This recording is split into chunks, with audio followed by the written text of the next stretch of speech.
Hey guys, welcome to resource point. Myself Rishika. और आज अभी हम लोग स्टडी करने वाले हैं विजन आइज की करंट अफेयर्स, बट ये मई मंथ की है। सॉरी, मुझे इतनी अर्ली स्टार्ट करनी पड़ी। एक्चुअली क्या है ना कि बीपीएससी की 65th मेंस एग्ज़ाम होने वाली है नेक्स्ट मंथ। तो काफ़ी बच्चे मुझे रिक्वेस्ट कर रहे थे कि मई तक मैं यहाँ पे कंप्लीट कर दूँ। तो इसलिए मैं यहाँ पे डिसाइड की हूँ कि एक दिन आपका, एक दिन नहीं, आपकी अल्टरनेट चलेगी। एक टॉपिक आपकी मई की चलेगी, एक टॉपिक आप लोग की जो अप्रैल की चलेगी। ओके, तो इस तरीके से मैं यहाँ पे सोच रही हूँ कि इसको जल्दी से इसी मंथ में कवर कर दूँ, जिससे कि जो बिहार के स्टूडेंट है जो कि इस बार बीपीएससी अटेम्प्ट ले रहे हैं, तो उनको इनफ टाइम मिल जाए जिससे कि वो यहाँ पे प्रैक्टिस कर सके और रिविजन भी कर सके। तो आज हम लोग यहाँ पे देखने वाले हैं पॉलिटी एंड कॉन्स्टिट्यूशन, जो कि यहाँ पे सिर्फ 2 टॉपिक है, तो इसको मैं यहाँ पे कंप्लीट करा देती हूँ। तो एक टॉपिक मैं इसकी कंप्लीट करूँगी, फिर अप्रैल की एक टॉपिक कंप्लीट करूँगी। पहले तो मैं यही डिसाइड की थी कि अप्रैल की कंप्लीट होने के बाद ही मैं मई का स्टार्ट करूँगी, बट मुझे बहुत सारे मेल्स आए बच्चों के, तो सबने यही रिक्वेस्ट किया कि मैं धीरे धीरे एक एक करके टॉपिक यहाँ पे कवर करा दूँ, जिससे कि उनका एक हॉलिस्टिक अप्रोच यहाँ पे हो सके। ओके, तो अगर आप लोग बीपीएससी के इस बार मेंस देने वाले हो तो लास्ट 6 मंथ की जो आपकी करंट अफेयर्स है उसको ज़रूर देख के जाइएगा, क्योंकि उसी से आप लोग की क्वेश्चंस बनने की चांसेस ज़्यादा होती है। बीपीएससी में करंट टॉपिक को बहुत ज़्यादा पिकअप किया जाता है। ओके, तो जो भी आपका, अगर आप लोग 6 महीने की भी नहीं कंप्लीट कर पा रहे हो तो मैं तो रिक्वेस्ट करूंगी कि एटलीस्ट जनवरी 2020 से लेकर मई 2020 तक तो आपको कोई भी टॉपिक मिस नहीं करना चाहिए। चलिए स्टार्ट करते हैं पॉलिटी में। और बहुत ही यहाँ पे इंपॉर्टेंट क्वेश्चन है जिससे आपका क्वेश्चन बन, इंपॉर्टेंट टॉपिक है जिससे आपका क्वेश्चन बनने का चांसेस बहुत ज़्यादा है। One nation one ration card एक रिवोल्यूशनरी चेंज इसको कहा जा रहा है, और इस बार कोविड-19 में तो ये काफ़ी ज़्यादा अहम रोल निभाया गया है इसमें। तो इसके बारे में डिटेल में बताने वाली हूँ, पूरा पास्ट से लेकर अभी तक का। साथ ही गवर्नमेंट के एडवर्टीजमेंट जो कि सोशल मीडिया प्लेटफॉर्म में देखने को मिला है, तो इसके बारे में भी रूल्स रेगुलेशंस पढ़ने वाले हैं। इससे रिलेटेड क्या क्या कानून है, सारी चीज़ें हम लोग देखेंगे। ओके, तो आप लोग परेशान मत होइए, आप लोग की प्रीवियस मैगजीन में मैं यहाँ पे कंप्लीट करके चलूँगी।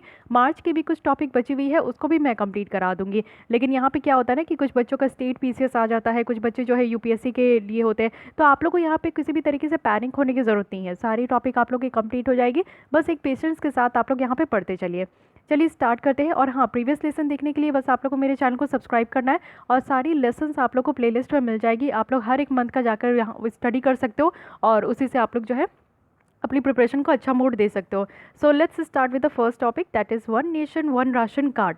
तो यहाँ पे पहले हम लोग देखेंगे कि न्यूज़ में क्यों है, क्योंकि यहाँ पे इकोनॉमिक रिलीफ पैकेज की बात की गई थी। हमारे यहाँ पे सरकार ने कोविड-19 की सिचुएशंस को देखते हुए एक इकोनॉमिक रिलीफ पैकेज यहाँ पे लेकर आई थी, और सेंट्रल गवर्नमेंट के द्वारा ये अनाउंस किया गया था कि one nation one ration card system को इनरोल किया जाएगा सारे स्टेट, सारे यूनियन टेरिटरीज़ में, और ये मार्च 2021 तक, यानी कि नेक्स्ट ईयर तक 2021 मार्च तक इसको पूरे स्टेट और पूरे यूनियन टेरिटरीज़ में इसको इनरोल कर लिया जाएगा। तो इसके बारे में ध्यान रखना है। आप पहले समझते हैं कि राशन कार्ड किसको कहते हैं। तो राशन कार्ड बहुत सारे बच्चे नहीं भी समझते होंगे। तो राशन कार्ड एक तरीके का डॉक्यूमेंट होता है, सेम जैसे आपके पास आधार कार्ड है या पैन कार्ड है, तो एक तरीके का राशन कार्ड होता है। ये आपके स्टेट गवर्नमेंट के द्वारा इशू कराया जाता है। Point to be noted my Lord, क्योंकि कई बार ये आपका स्टेटमेंट बन जाएगा कि ये हमारे जो है सेंट्रल गवर्नमेंट के द्वारा इशू कराया जाता है, बट नो, ये हमारे स्टेट गवर्नमेंट के द्वारा इशू कराया जाता है एज पर द पीडीएस, जो कि आपका पब्लिक डिस्ट्रीब्यूशन सिस्टम है उसी के दौरान। और यहाँ पे एसेंशियल कमोडिटीज़ को परचेज करने के लिए, जो कि आप फेयर प्राइस सिस्टम से यहाँ पे आप लोग परचेज करते हो, और एक सब्सिडाइज्ड रेट में, यानी कि एकदम सस्ते दामों पे यहाँ पे जो है आपको एसेंशियल कमोडिटीज़ दी जाती है। चावल आपको 1 रुपीज़ पर केजी दिया जाता है, दाल आपको 5 रुपीज़ पर केजी दिया जाता है।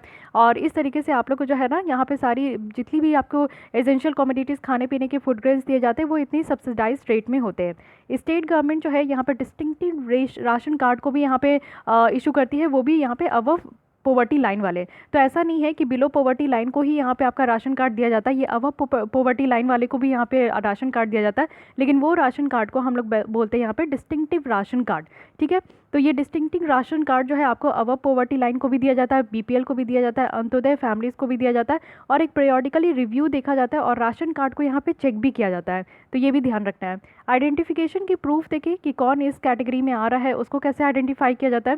तो ये काफ़ी इंपॉर्टेंट टूल हो जाता है आइडेंटिफाई करने के लिए, जब ये आपका दूसरे डॉक्यूमेंट में अप्लाई होता है। जैसे कि आप लोग डोमिसाइल सर्टिफिकेट रखते हो, जिस स्टेट के आप लोग नागरिक हो वहाँ की आपकी डोमिसाइल सर्टिफिकेट होती है।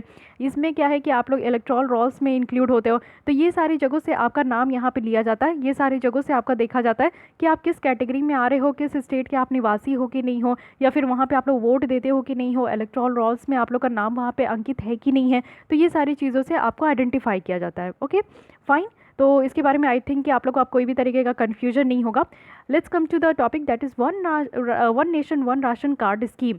तो इसके अंदर ये रखा गया है कि एक नेशन होगी और इसी में एक राशन कार्ड सिस्टम होगा। इसमें क्या होगा कि जो भी लोग अगर यहाँ पे सब्सिडाइज्ड फूड ग्रेन्स को वो ख़रीदना चाहते हैं किसी भी फेयर प्राइस शॉप से हमारे कंट्री में कहीं पे भी, तो वो इस तरीके का राशन कार्ड, अगर उनके पास एक राशन कार्ड है तो वो आराम से कहीं पे भी जाके ऑल ओवर द कंट्री में वो यहाँ पे सब्सिडाइज्ड रेट में परचेज कर सकते हैं फूड ग्रेन्स, जो कि एसेंशियल कमोडिटीज़ होती है।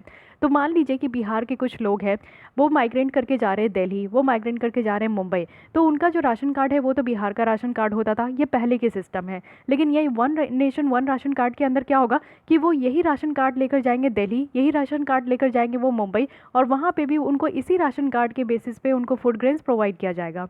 इसके अंदर आप देखोगे कि आज के डेट में जो पीडीएस है, जिसको हम लोग पब्लिक डिस्ट्रीब्यूशन सिस्टम कहते हैं, एक सिस्टम होता है जिसके थ्रू जो है ये सारी चीज़ों को डिस्ट्रीब्यूट किया जाता है लोगों में। एक राशन कार्ड होल्डर जो है ना, वो यहाँ पे फूड ग्रेन्स तभी बाई कर सकते हैं, और फूड ग्रेन्स यहाँ पे नॉर्मल शॉप से जाकर नहीं, जैसे किराना स्टोर आप लोग देखते हो ना, या फिर आप लोग 9 to 9 स्मार्ट मार्केट देख लो, तो ये सारे मॉल्स वगैरह से वो नहीं खरीद सकते, वो सिर्फ यहाँ पे एफपीएस से खरीद सकते हैं, जो कि है फेयर प्राइस शॉप। और ये अजाइन किया जाता है जहाँ पे भी वो रहते हैं उनके लोकेलिटी में, ये अजाइन किया जाता है, एफपीएस करके एक दुकान बनाया जाता है जहाँ पे उनको सब्सिडाइज रेट में सारे फूड ग्रेन्स दी जाती है। Okay, Partha Mukhopadhyay working group on migration है, जिनके द्वारा ये रिकमेंडेशन दिया गया था कि पीडीएस को यहाँ पे पोर्टेबल करने का बहुत ज़्यादा ज़रूरत है, और इसकी बेनिफिट जो है 2017 में भी देखने को मिला था। इसी के साथ साथ गवर्नमेंट भी यहाँ पे इंटीग्रेटेड मैनेजमेंट ऑफ पीडीएस को यहाँ पे लॉन्च किया गया था गवर्नमेंट के द्वारा, वो भी अप्रैल 2018 में। तो इसके बारे में देख लेते हैं कि ये है क्या, बहुत ही इंपॉर्टेंट है। अगर आप लोग आंसर लिखोगे तो इसके बारे में ज़रूर इंक्लूड करोगे। ये है integrated management of public distribution system scheme. ये एक सेंट्रल सेक्टर स्कीम से, इट मीन्स कि यहाँ पे सेंट्रल गवर्नमेंट की पूरी तरीके से आपकी भागीदारी है। इंप्लीमेंट किया गया है कौन सी मिनिस्ट्री है, तो ministry of consumer affairs, food and public distribution है। इसका ऑब्जेक्टिव क्या है, इसका ऑब्जेक्टिव यही है कि यहाँ पे इसको नेशन वाइड पोर्टेबल बनाना है। फूड ग्रेन्स जो डिस्ट्रीब्यूशन है आपका एक जगह स्पेसिफिक नहीं होना चाहिए। कोई भी इंसान अगर ऑल ओवर द इंडिया में कहीं भी चले जाते हैं तो उनके लिए यहाँ पे फूड ग्रेन्स लेना एक आम बात हो सके। और ये किस कानून के तहत किया गया, तो नेशनल फूड सिक्योरिटी एक्ट 2013। यहाँ पे नेशनल लेवल डेटा रिपोजिटरी भी बनाया जा रहा है, जिसमें ये देखा जा रहा है कि यहाँ पे कोई भी बेनिफिशियरी की डेटा डुप्लीकेशन नहीं हो। कहने का मतलब है कि मान लीजिए कि बिहार के एक यहाँ पे लोग हैं जिनका राशन कार्ड बना हुआ है, तो वो अगर यहाँ पे दिल्ली जाते हैं तो दिल्ली में भी क्या है ना कि उनका राशन कार्ड वहाँ पे भी जाके उन्होंने बना के रखा है, तो वो ये भी तो काम कर सकते हैं कि एक बार जो है बिहार के राशन कार्ड से वो फूड ग्रेन्स ले लेंगे, फिर उसके बाद दिल्ली के राशन कार्ड से वो फूड ग्रेन्स ले लेंगे। तो इस तरीके का भी काम कर सकते हैं, यानी कि एक इंसान डबल बार ये काम कर सकते हैं। तो इसलिए ये डुप्लीकेशन ना हो उसको यहाँ पर दूर किया जा रहा है, और एक नेशनल लेवल पर डेटा रिपोजिटरी यानी कि सारे लोगों का यहाँ पर डेटा को मेनटेन किया जाएगा। साथ ही एक एडवांस डेटा एनालिटिक टेक्निक्स भी अपनाई जाएगी, जिसमें कि ये कंटिन्यूस इसको इंप्रूवमेंट के बारे में देखा जाएगा कि कितने लोगों को सही तरीके से यहाँ पे फूड ग्रेन्स वगैरह मिल रहा है कि नहीं, या फिर कितना ये आपका सिस्टम प्रोग्रेस में है कि नहीं है। तो ये सारी चीज़ें यहाँ पे देखी जाएगी। ये जो न्यू सिस्टम है इससे क्या होगा ना कि बेनिफिशियरी को आइडेंटिफाई किया जाएगा, और वो कैसे किया जाएगा, तो एक EPOS डिवाइस है जिसको कि कहते हैं biometric authentication on electronic point of sale, और ये सारे FPS में आपका इंस्टॉल होगा, यानी कि फेयर प्राइस शॉप में ये आपका इंस्टॉल किया जाएगा।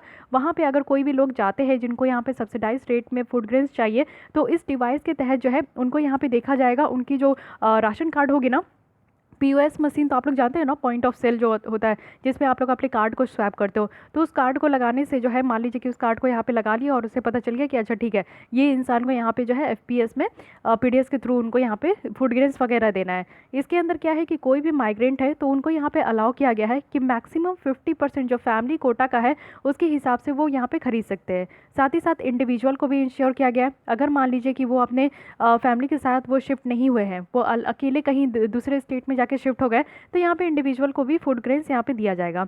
एक बार अगर आप देखो कि वह जो 100% आधार सीडिंग है और 100% आपका इंस्टॉलेशन अगर EPOS हो जाता है ना, तो नेशनल पोर्टेबिलिटी जो राशन कार्ड का है वो एक रियलिटी बन जाएगा। और करेंटली अगर आप लोग देखोगे तो टोटल कितनी है, 28 स्टेट है और साथ ही साथ 8 यहाँ पे यूनियन टेरिटरी है।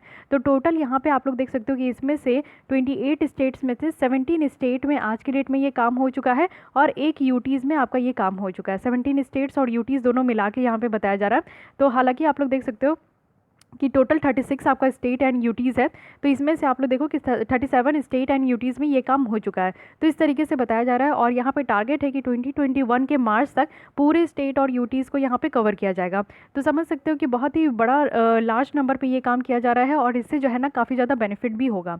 लेकिन फिर भी हम लोग डिटेल में यहाँ पर समझने की कोशिश करेंगे कि one nation one ration card से बेनिफिट क्या होगा, क्योंकि आपसे जब पूछा जाएगा तो यही चीज़ें पूछी जाएगी। प्रीलिम्स में आप देखो कि इस तरीके का डेटा पूछा जाएगा, फैक्चुअल चीज़ें पूछी जाती है, लेकिन मेंस में आपको इस तरीके का बेनिफिट ही पूछा जाएगा। तो आपको यहाँ पे बताना है कि इंट्रा स्टेट यहाँ पे प्रोवाइड किया जाता है, साथ ही साथ inter state portability. Intra state कहने का मतलब है कि एक स्टेट में, मान लीजिए बिहार है, बिहार में यहाँ पे टोटल आपका 38 डिस्ट्रिक्ट है। तो एक स्टेट पे आप लोग का, अगर मान लीजिए कि कोई आप यहाँ पे मुजफ्फरपुर अगर डिस्ट्रिक्ट पे रह रहे हो, यहाँ से हटकर अगर आप लोग मान लो कि यहाँ पे सहरसा आ गए, सहरसा डिस्ट्रिक्ट में, तो इसमें भी आपको one nation one ration card का यहाँ पे आपका बेनिफिट मिलेगा। साथ ही अगर इंटर स्टेट, जैसे बिहार से आप दिल्ली चले गए, तमिलनाडु चले गए, यहाँ पे पुदुचेरी चले गए, तो वहाँ पर भी आपको जो है one nation one ration card के तहत जो है आपको यहाँ पे बेनिफिट मिलेगा। ठीक है, जो भी माइग्रेंट हो गए। साथ ही यहाँ पे जो इंटर स्टेट पोर्टेबिलिटी है वो तो आपको IMPDS पोर्टल से मिलेगा। ये आप लोग देख लो, ये जो है आपका integrated management of public distribution system, ये ऑनलाइन है। इसके हिसाब से आप लोग को जो है यहाँ पे ये सारे फूड ग्रेन्स आपको दिया जाएगा। फूड ग्रेन्स ऑनलाइन नहीं दिया जाएगा, आपको FPS से ही जाके लेना है, लेकिन आपके यहाँ पे आइडेंटिफिकेशन इस पोर्टल्स के थ्रू हो जाएगी। साथ ही एक और है यहाँ पे अन्न वितरण पोर्टल है, यानी कि ऑनलाइन एक पोर्टल है जो कि इंट्रा स्टेट में है, एक ही स्टेट में। जैसे कि बिहार में 38 डिस्ट्रिक्ट है, तो मान लीजिए कि आप लोग यहाँ पे पटना में रह रहे हो, तो पटना में है, उसके बाद आप लोग जो है यहाँ पे माइग्रेंट होकर कहाँ चले गए, तो आप लोग जो है भागलपुर चले गए। तो भागलपुर में जो है इस तरीके से आप लोग का जो यहाँ पर डेटा रखा जाएगा वो अन्न वितरण पोर्टल में रखा जाएगा। अन्न वितरण पोर्टल जो है ये आपका इंप्लीमेंट किया जाएगा, जिससे कि इलेक्ट्रॉनिक ट्रांजैक्शंस डिस्प्ले होगा, जो भी आपका EPOS डिवाइस के थ्रू आपका किया जाएगा। और जितना भी आप सब्सिडाइज फूड ग्रेन्स यहाँ पे आपको डिस्ट्रीब्यूट किया जाएगा, उसी के बारे में डिटेल्स आपकी इस पोर्टल में आपका जो है अपडेट किया जाएगा।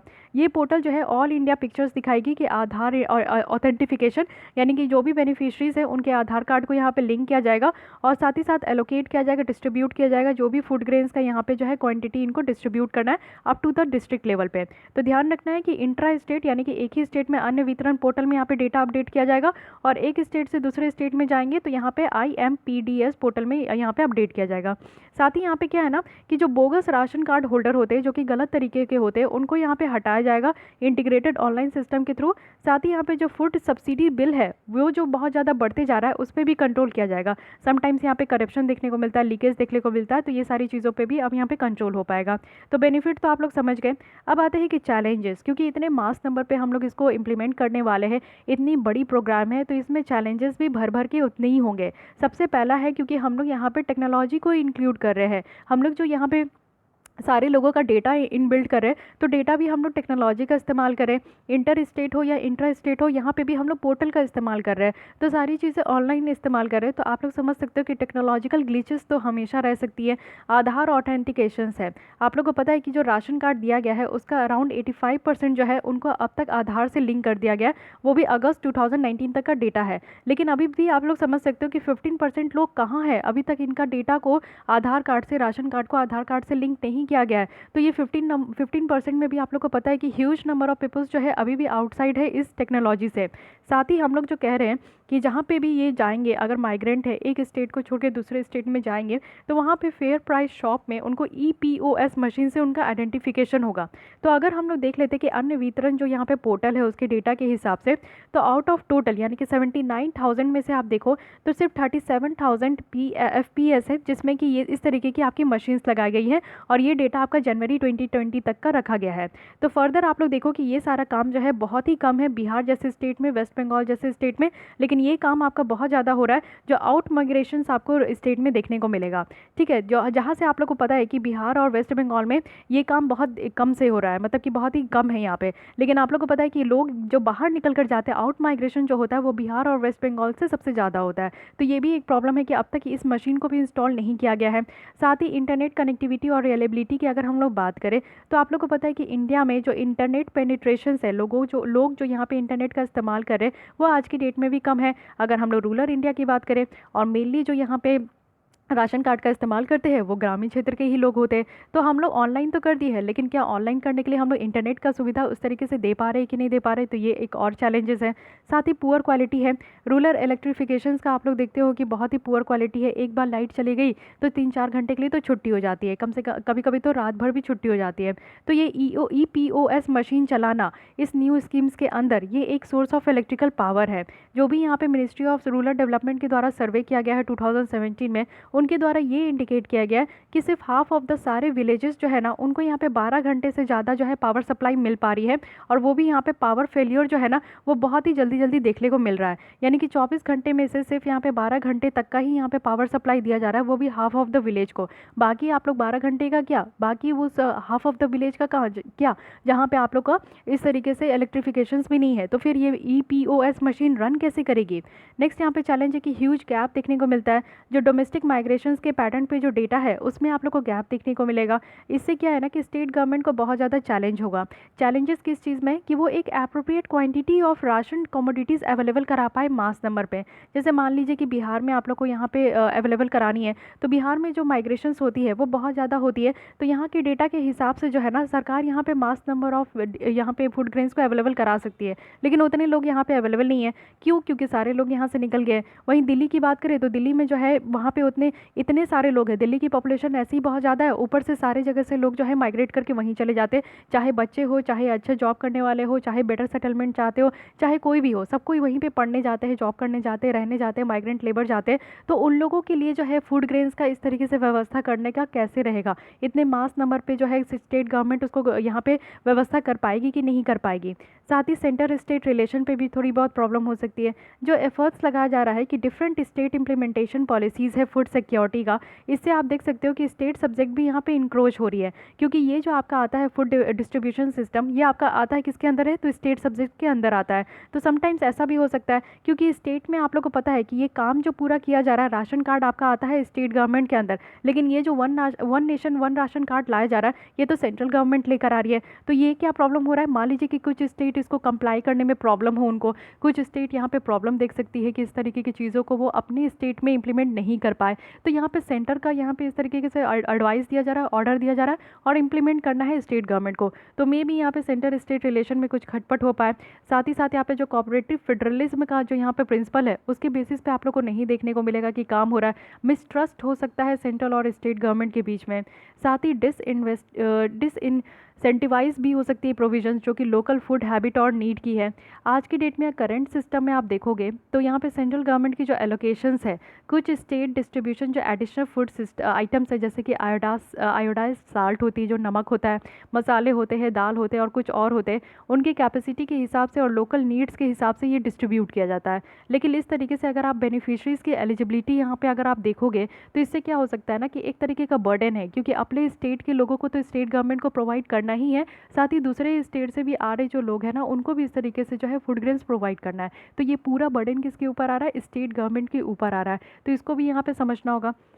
अब यहाँ पे कंक्लूजन में बताया जा रहा है कि one nation one ration card schemes जो है ये क्रॉस मल्टीपल हर्डल्स है, यानी कि यहाँ पे इसको इम्प्लीमेंट कर पाना अच्छी तरीके से एक तरीके का हर्डल बताया जा रहा है। यहाँ पे पोटेंशियल है कि हम लोग एक अच्छा खासा एक्सेस बढ़ा सकते हैं, जिसके थ्रू सब्सिडाइज्ड फूड दे सके, और वो भी मोर जो यहाँ पे वल्नरेबल सेक्शन है हमारे पॉपुलेशन के, जो जिनको यहाँ पे 2 वक्त का खाना भी वो नहीं जुटा पाते हैं, जिनको यहाँ पे अच्छे तरीके से काम भी नहीं मिल पाता है, उनको पेमेंट भी नहीं दी जाती है सही तरीके से। तो उस तरीके के मोस्ट वल्नरेबल सेक्शंस को इस तरीके का जब अगर स्कीम प्रोवाइड करे, उसके तहत अगर हम लोग सब्सिडाइज फूड यहाँ पे प्रोवाइड करें तो ये ज़्यादा बेटर होगा। इससे यहाँ पे हम लोग प्रूव कर पाएंगे कि कंट्रीज़ को हम लोग जो है ना सस्टेनेबल डेवलपमेंट गोल जो यहाँ पे सेकंड है, ज़ीरो हंगर, उसको हम लोग यहाँ पे अचीव कर पाएंगे। वो भी कब तक, तो 2030 तक। सस्टेनेबल डेवलपमेंट गोल जो है ये यूनाइटेड नेशन की गोल दी गई है, और यहाँ पे टोटल 17 गोल्स है, जिसको अचीव कब तक करना है, तो 2030 तक करना है। यहाँ पे गोल नंबर 1 है जो कि आपको कहता है नो पॉवर्टी, गोल नंबर 2 है जो कि है ज़ीरो हंगर। तो इस तरीके से ध्यान रखना है, ठीक है। अब आते हैं यहाँ पे एक कानून का बात हुआ है जो कि है नेशनल फूड सिक्योरिटी एक्ट। तो ये आपकी बन जाती है प्रीलिम्स की क्वेश्चन। ठीक है। प्रीलिम्स के क्वेश्चंस आपको इस तरीके के एक्ट से निकल कर आती है। इसमें क्या है कि एक शिफ्ट देखने को मिलेगा, यानी कि फूड सिक्योरिटी का जो अप्रोच है वो वेलफेयर अप्रोच से अब यहाँ पे राइट बेस्ड अप्रोच तक आएगा। यानी कि पहले क्या था कि हर किसी का यहाँ पे ख्याल रखना है, लेकिन अब क्या है कि यहाँ पे सही तरीके से ख्याल रखना है। ये जो कानून है ये लीगली इंटिटीज़ है, वो इंटाइटल्स है, जिसमें कि 75% जो रूरल पॉपुलेशन है और 50% जो अर्बन पॉपुलेशन है उनको यहाँ पे सब्सिडाइज सस्ते फूड ग्रेन्स यहाँ पे अवेलेबल किया जाता है, वो भी टारगेटेड पब्लिक डिस्ट्रीब्यूशन सिस्टम के अंडर। इस कानून के अंदर आप देखोगे तो 81 करोड़ पर्सन्स जो हैं उनको यहाँ पे हक दिया गया है कि वो सब्सिडाइज्ड फूड ग्रेन्स यहाँ पे खरीद सकते हैं। चावल यहाँ पे 3 रुपीज़ पर केजी है, वीट यहाँ पे 2 रुपीज़ पर केजी है, कोर्स ग्रेन यहाँ पे 1 रुपीज़ पर केजी है, जो कि यहाँ पे डिजिग्नेट किया गया है एफपीएस में, वो भी यहाँ पे टारगेटेड पब्लिक डिस्ट्रीब्यूशन सिस्टम में। ये आपका जॉइंट रिस्पॉन्सिबिलिटी से ओपन किया गया है, ऑपरेट किया जाता है, जो कि यहाँ पे सेंट्रल और स्टेट गवर्नमेंट होते हैं।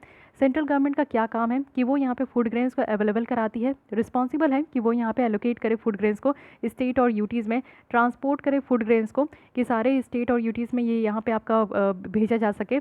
स्टेट गवर्नमेंट का क्या ड्यूटीज़ है कि वो यहाँ पे इसको इस रिस्पॉन्सिबिलिटी को जो है वो ऑपरेशन करे, यानी कि यहाँ पे जो है हैंडल करें ये इस ऑपरेशंस को, जिसमें कि आइडेंटिफाई करना है कि किस फैमिली को यहाँ पे फूड ग्रेन्स देना है, राशन कार्ड का अगर किसी के पास इशू है, राशन कार्ड बनाने में किसी को प्रॉब्लम हो रहा है, या फिर यहाँ पे फेयर जो आपका प्राइस शॉप है उसके फंक्शन में अगर प्रॉब्लम हो रहा है, तो ये यहाँ पे जो आपका काम है ना डिस्ट्रीब्यूशन आपका बहुत सही तरीके से किया गया है।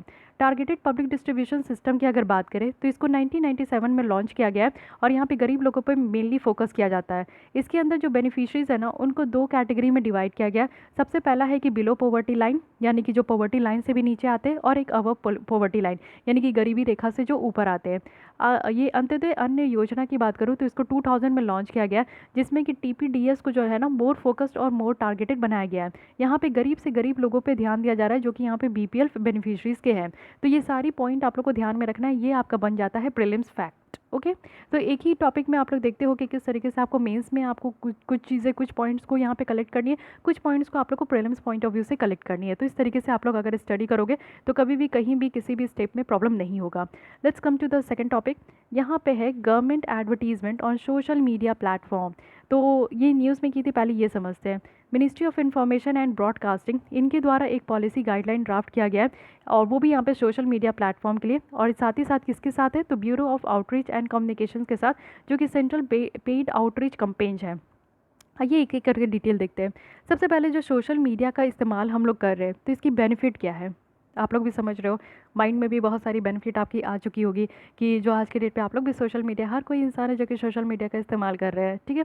लेकिन मैं एक तरीके का सलाह देना चाहूँगी कि अगर आप लोग एग्ज़ाम की प्रिपरेशन कर रहे हो तो एक लिमिट में, और एक अपने एक कहते हैं ना कि उसका एक टाइम फिक्स कर लीजिए, क्योंकि सोशल मीडिया में समटाइम्स जो है ना काम की चीज़ें बहुत कम होती है और फालतू की चीज़ें बहुत ज़्यादा होती है, और आप लोग टाइम किस में देते हो, फालतू की चीज़ों में मोस्ट ऑफ द। ठीक है, मैं सबकी बातें नहीं कर रही हूँ, दिल पे मत लेना यार, लेकिन हाँ बेनिफिट आप लोग को समझ में आना चाहिए। सोशल मीडिया का कैसे इस्तेमाल करना है वो हर एक इंसान के लिए डिफरेंट होता है, और हर एक इंसान को यहाँ पे समझना होगा। आइए बेनिफिट की बात कर लेते हैं। सबसे पहली बात है कि यहाँ पे आउटरीच बहुत होता है, यानी कि सोशल मीडिया एक ऐसा प्लेटफॉर्म बन चुका है ना, सोशल मीडिया में आप लोग देख सकते हो कि फेसबुक हो गया, इंस्टाग्राम हो गई, आपकी व्हाट्सएप हो गई, हो गया, तो इन सारी जगहों से आप लोगों को, ट्विटर वगैरह भी आपका इसी में आता है, तो इन सारी जगहों से आप लोगों को क्या होता है, बहुत सारी इन्फॉर्मेशन मिलते हैं। एक पावरफुल प्लेटफॉर्म है जिसमें कि किसी भी लोग के ओपिनियन को या फिर मास सपोर्ट को आप लोग यहाँ पे जनरेट कर सकते हो, और इसमें क्या है ना कि आउटरीच है, सारे लोगों तक ये पहुँच सकता है। इंडिया में आप देखो तो फेसबुक के जो यूज़र्स हैं ना वो अकेले ही 210 मिलियन यूज़र्स हैं, मतलब आप लोग समझ सकते हो कि कितने लोग अपने टाइम को वेस्ट और इन्वेस्ट कर रहे हैं फेसबुक में। साथ ही इंडिया में आप देखो तो स्मार्टफोन यूज़र्स के जो यहाँ पे स्मार्टफोन यूज़र्स है वो 400 मिलियन है, तो आप लोग समझ सकते हो कि कितने मास नंबर पे लोग जो है स्मार्टफोन का इस्तेमाल कर रहे हैं। एक लोग के पास तो 2-3 स्मार्टफोन होते हैं, तो और सबके पास यहाँ पे फेसबुक आपका प्रोफाइल होता है, ठीक है। रियल टाइम इंगेजमेंट है, यानी कि आप लोग एकदम सही टाइम पे इंगेज हो सकते हो। जैसे कि मैं अभी पढ़ा रही हूँ, मैं जब इसको रिकॉर्ड कर रही हूँ, मैं जब इसको अपलोड करूँगी तो आप लोग उसी समय जो है देख लोगे, या फिर मैं लाइव आके भी पढ़ा सकती हूँ, यानी कि जब मैं यहाँ से आप लोग को पढ़ा रही हूँ, आप लोग भी घर बैठे कहीं पर भी बैठे हो, आराम से अपने कम्फर्ट जोन में हो, उस समय मेरे लेसन सुन सकते हो। तो ये क्या है कि रियल टाइम में मैं इंगेज कर पा रही हूँ, और सोशल मीडिया का यही काम है कि यहाँ पर आप लोग को रियल टाइम में ही इंगेज किया जाता है। जैसे कि आप लोग देख रहे हो कि जब लिबियान का क्राइसिस हो रहा था तो मिनिस्ट्री ऑफ एक्सटर्नल अफेयर्स जो है उस समय सोशल मीडिया प्लेटफॉर्म को यूज़ की थी, और जैसे कि ट्विटर है तो ट्विटर के द्वारा जो है ये लोग ट्वीट करते हैं, और उस समय क्या हुआ ना कि लीबिया में जो है बहुत ही ज़्यादा वहाँ पे क्राइसिस हो गया था। तो उस समय जितने भी हमारे इंडियन सिटीजन्स फंसे हुए थे उनको वहाँ से हटाया गया था, उनको वहाँ से सेफली जो है बचाया गया था। तो ये काम भी आप लोग देख सकते हो कि ये कैसे किया गया, ये आपका सोशल मीडिया का इस्तेमाल करके किया गया। साथ ही टारगेटेड अप्रोच है। सोशल मीडिया प्लेटफॉर्म में आप देखोगे कि एक टारगेटेड अप्रोच को फैसिलिटेट किया जाता है, जिससे कि इससे मदद होता है ना कि रीचिंग आउट, यानी कि जो भी डिज़ायर्ड नंबर ऑफ पीपल्स है जिनको इस तरीके के इन्फॉर्मेशन की ज़रूरत है उस तक आप पहुँच सकते हो। मैं यहाँ पे अगर मैं घर बैठे सोचूं कि नहीं मैं कैसे आप लोग को पढ़ाऊँ, मैं कैसे आप लोग तक जो आप लोग को ज़रूरत है वो कैसे मैं आपको पहुँचाऊँ। आपने मुझे मेल कर दिया कि मैम मुझे मई मंथ की जो है करंट अफेयर्स चाहिए, बट मैं कैसे आपको पहुँचाऊँ। मैं अगर सोचते रहूँ तो सोचते ही रहूँगी। मैं अगर यहाँ पे सेंटर भी खोल लूँ तो आप लोग कितने लोग दिल्ली आ पाओगे, तो दिक्कत ये हो जाएगी। लेकिन हाँ, मैं आपके पास रीच कर पा रही हूँ क्योंकि ये भी एक सोशल मीडिया है, यूट्यूब भी, जिसमें आपको एकदम रियल टाइम में सारे इन्फॉर्मेशन मिलते हैं। तो मैं अपने कंफर्ट जोन में रहकर आप लोग को यहाँ पे रिकॉर्ड करके लेसन दे रही हूँ, और आपको जो यहाँ पे ज़रूरत है, यानी कि डिज़ायर्ड जो भी आप लोग डिज़ायर्ड पर्सन हो जिनको मेरी लेसन की ज़रूरत होती है, मैं आप लोग तक जो है आपकी नीड्स को फुलफिल करने के लिए ये पहुंचा पा रही हूँ। तो ये है ना एक बहुत बड़ा एडवांटेज। साथ ही इंडिविजुअल का इंटरेक्शन है। ट्रेडिशनल फॉर्म ऑफ मीडिया में आप देखोगे तो इंटरेक्शंस जो है ना इंडिविजुअल यूज़र्स के साथ वो इतना ज़्यादा पॉसिबल नहीं हो पाता था, या फिर बहुत ही ज़्यादा लिमिट है। सोशल मीडिया प्लेटफॉर्म में आप देखोगे कि ये एबिलिटी है कि आप हर किसी के साथ इंडिविजुअली कनेक्ट हो पाओ। ये पॉसिबल है कि मैं आपके साथ जहाँ पे भी आप लोग रहते हो वहाँ मैं आप लोग के साथ मिलूँ, आपसे मिलूँ, और आपको वहाँ पे जो भी आपको डाउट्स क्वेरीज है तो मैं आपके पास आकर आपकी प्रॉब्लम को सॉल्व करूँ। ये तो पॉसिबल नहीं है ना। लेकिन हाँ, मैं यहाँ पे बैठ के कितने लोगों की यहाँ पे प्रॉब्लम सॉल्व कर पा रही हूँ। आप लोग जो पूछते हो मैं उसका जवाब देती हूँ, आप जब मेल करते हो मैं उसका रिप्लाई करती हूँ। तो ये एक होता है ना कि आउटरीच है, मैं यहाँ पे इंडिविजुअल इंटरेक्शंस भी हो पा रहा है। साथ ही साथ मुझे यहाँ पे फीडबैक भी मिलता है। अगर आप लोग को कुछ चीज़ें नहीं पसंद आती है तो आप लोग डायरेक्टली जो है बेबाक टाइप से आप लोग कमेंट भी कर देते हो समटाइम्स, तो अच्छा लगता है, मैं बुरा नहीं मानती हूँ।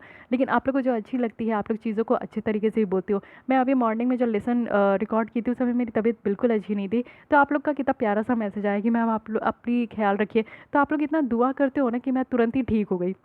मुझे तो लगा था कि मेरी आवाज़ चली जाएगी, लेकिन फिर भी कारगिल वगैरह आप लोग ने बताया कि लेमन टी वगैरह मैं पीऊँ तो एक क्या होता है ना कि अच्छा फील होता है, कनेक्ट हो पाई मैं आप लोग के साथ। आप लोग के इंडिविजुअली इंटरेक्शंस है यहाँ पे, आप लोग पर्टिकुलर लोग जो है मुझे कमेंट करके बता पा रहे हो। तो ये एक आपका बेनिफिट कह सकते हैं।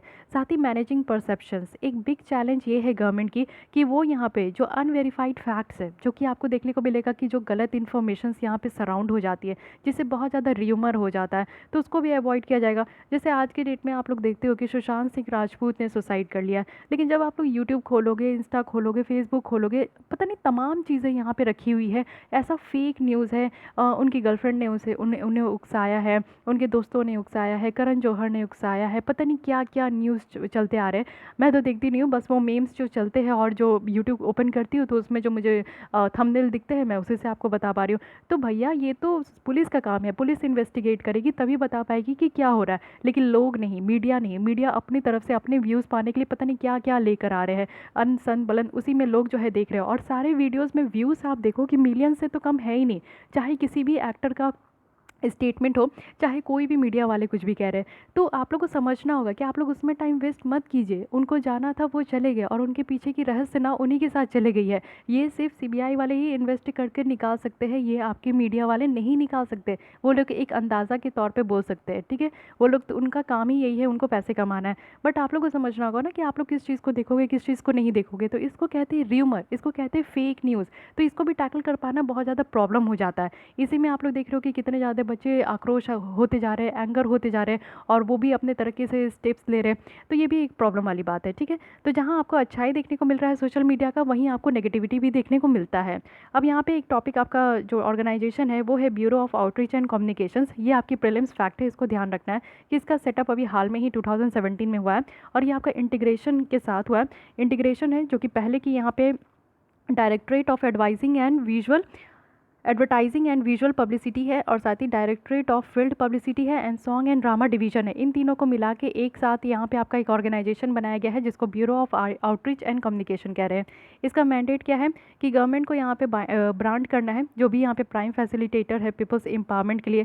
साथ ही यहाँ पे मैसेज को भी पोजिशंस देना है, वो भी कैसे कैसे, तो प्रिंट मीडिया प्रिंट करके, या फिर ऑडियो विजुअल के हिसाब से, या फिर आउटडोर पहुँचाकर या फिर डिजिटल मीडिया के हिसाब से। तो ये सारी चीज़ों को यहाँ पे मैंडेट करने के लिए कहने का मतलब है कि जैसे आप लोग कोई भी सोशल मीडिया इस्तेमाल कर रहे हो तो वहाँ पे आप लोग को कोई भी न्यूज़ देखने को मिल रहा है, या फिर आप लोग जो है न्यूज़पेपर पढ़ते हो वहाँ पे न्यूज़ देखने को मिलता है, मैगजीन में न्यूज़ देखने को मिलता है, कुछ पोस्टर्स होते हैं उसमें देखने को मिलता है, कोई आपको ऑडियो में देखने को मिलता है, कोई आपको वीडियो में देखने को मिलता है। तो ये डिफरेंट डिफरेंट तरीके से आपको जो न्यूज़ यहाँ पे पब्लिश होती है वो यहाँ पे काम किसका है, तो यहाँ पे bureau of outreach and communications के तहत ये सारी चीज़ें आती है।